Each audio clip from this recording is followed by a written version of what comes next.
Support WrestleTalk! Give us a subscribe. Over the last 2 decades, WWE and Vince McMahon have built the promotion around one core strategy: building up and making new stars. Psych! Did I tell you it's opposite day today? Sick burn, Oli! Sick burn! Instead, WWE have continually focused on bringing back former stars on part-timer schedules to pop ratings and buy rates with nostalgia gimmicks. And with the wrestling war against AEW underway, the new decade doesn't look to be any different. So I'm Oli Davis, and here are the 10 biggest WWE returns rumored for 2020. After having a decade-plus break from wrestling, Bill Goldberg made his return to WWE in 2016, squashing Brock Lesnar in just 1 minute 23 seconds at Survivor Series, winning the Universal title, and then seemingly retiring following an excellent rematch with Brock at WrestleMania. He would go into the Hall of Fame the year later to cap off his last superhero-worthy run, until Saudi Arabia offered him loads of money to come back. 2019 was a mixed year for Goldberg, who returned once again for a terrible match against The Undertaker at Super Showdown in Saudi Arabia, where he was knocked out early on and struggled to finish the bout, but was then back on form at SummerSlam, where he beat Dolph Ziggler 3 times in an entertaining squash segment. And that seems to be how he'll be packaged going forward, as Raw Executive Director Paul Heyman is reportedly a huge fan of his, and is keen to have Goldberg appear a couple of times a year going forward in the veteran sheriff-style character that Bruno Sammartino used to play in the 80s. And Bill himself has said in interviews he expects to feature in WWE again soon.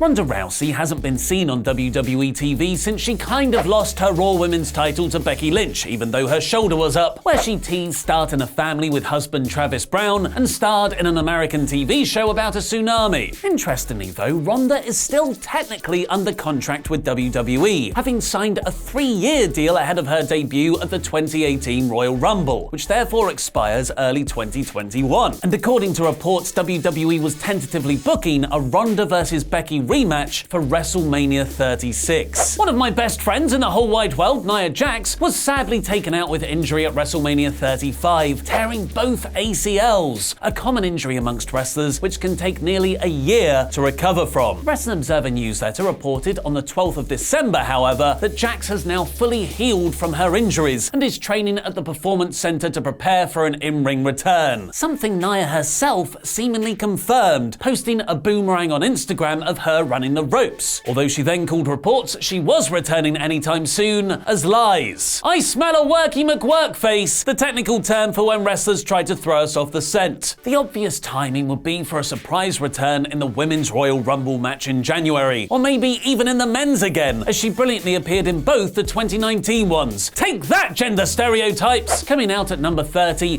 to be hit with an RKO from Elder! The interests of equality.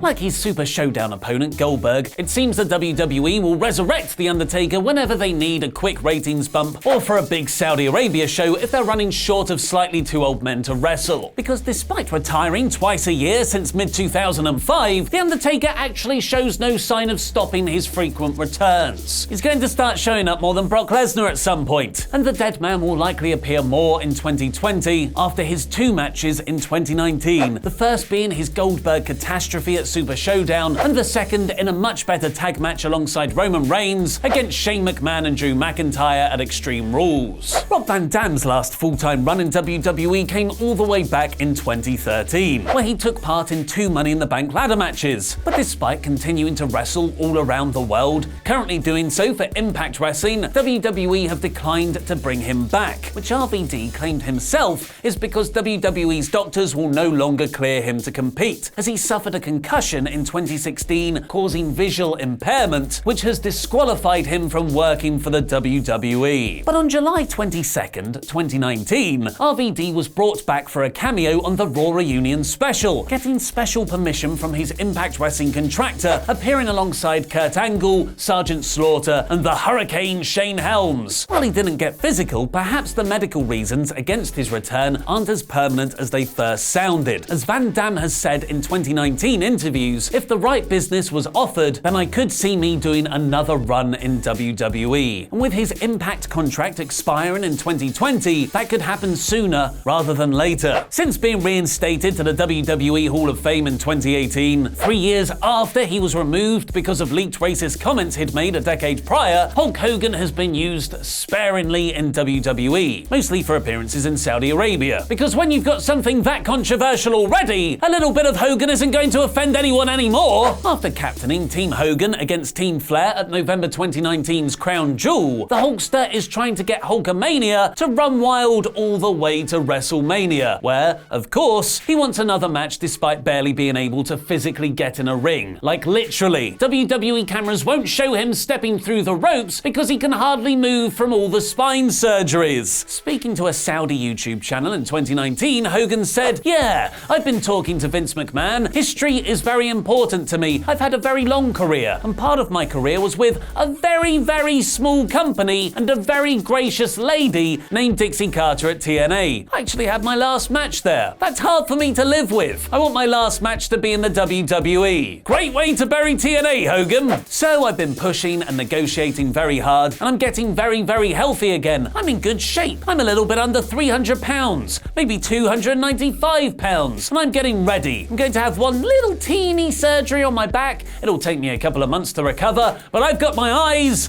focused on WrestleMania. I'm sure that's 100% true. But while bringing back Hogan for one last match might be even more uncool than Seth Rollins on an e-scooter, at least we could have one former WWE star to spit on them for it. One of the more surprising names to be brought up in 2019 as a possible return was former Intercontinental and Tag Champion Carlito, brother and cousin of current WWE stars Primo and Epico Colon respectively. Yes, I'm always surprised they're still contracted there too. Carlito currently works with them both for his father's World Wrestling Council promotion in Puerto Rico. And according to former WWE star and friend of Carlito, Savio Vega, WWE approached Carlito with the idea of bringing him back to the company, and that he urged Colon to consider the offer. Carlito left WWE in 2010, but returned very briefly in 2014 to induct his father, Carlos Colon Sr., to the WWE Hall of Fame. Given that WWE have re-signed the similar mid-card level John Morrison already, the promotion could be looking for more established name talent to help put over newer stars. One of the biggest shocks of 2019 was when WWE legend Edge hit a spear on Elias on the SummerSlam pre-show in Toronto. That's right, Edge kind of wrestled again in his home country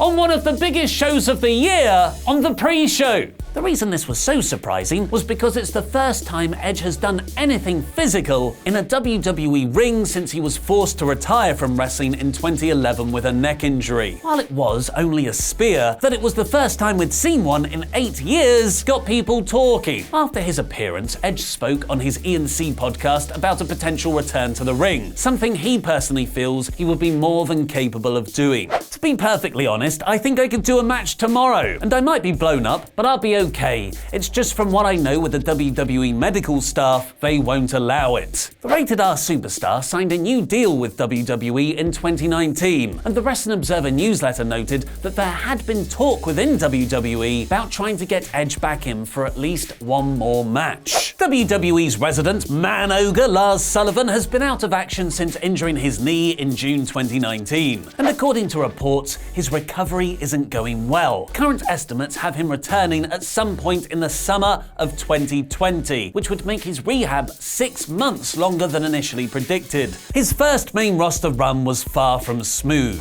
Lars's call-up was first hyped at Survivor Series 2018, but his debut feud against John Cena at the Royal Rumble had to be scrapped because of a reported anxiety attack backstage. Sullivan would eventually make his debut on the post-WrestleMania episode of Raw, but despite taking out legends like Kurt Angle, Rey Mysterio, and the Hardy Boys, he failed to get over, suffered a $100,000 fine as racist and homophobic comments he'd made several years previously on a bodybuilding forum resurfaced, and then suffered his injury, taking him out for the rest of the year. Lars has posted footage of himself training for a return, and he appears to look in good shape, but he reportedly won't be fully ready until midway through 2020. So that's 9 people, but this is a top 10! again. If only there was one more person who could possibly return. Perhaps someone who's been away from the company for 5 years, but then made a recent appearance on a WWE affiliated show. CM Punk return confirmed! Yes! Yes! Yes! CM Punk return confirmed. It's happening. It's happening. Of course, the final entry is my best friend forever, the Tony Khan cock-teasing CM Punk. CM Punk walked out of WWE in January 2014 over creative and personal frustrations with the company. A messy few years followed, which involved a defamation lawsuit against Punk, which he claims was funded by Vince McMahon, WWE coincidentally serving him his termination papers on his wedding day, and him cutting one of the best shoot interviews ever against WWE on Colt Cabana's podcast. It seemed Punk was forever done with McMahon and Triple H. If he was going to return anywhere, it would be as a thorn in the corporation's side as part of new upstart AEW, right? Wrong! He came back working for Fox and their backstage studio show that dodges any real news stories or issues and just acts as a fluff piece for WWE. Voice of the voiceless represent! Working with a WWE licensee like Fox has been a precursor to Vince McMahon bringing back formerly banned wrestlers in the past, like Sting and Goldberg working with 2K's WWE games, foreshadowing their debut and return respectively in the ring. And Triple H has said never say never about Punk doing the same, and the company appears to be building a match between him and top WWE heel Seth Rollins. Do you think CM Punk will make his WWE return in 2020, or is it all just a swerve to annoy Vince even more when he turns up in AEW? Let us know in the comments down below, because we'll be replying from out of nowhere. What about every WWE and AEW heel and face turn of 2019? Relive every single one, and there's a lot, by clicking the video on the right. Want to know every wrestling contract up in 2020? Find out who could be leaving WWE and going elsewhere by clicking the video below that. I've been Oli Davis, and that was wrestling.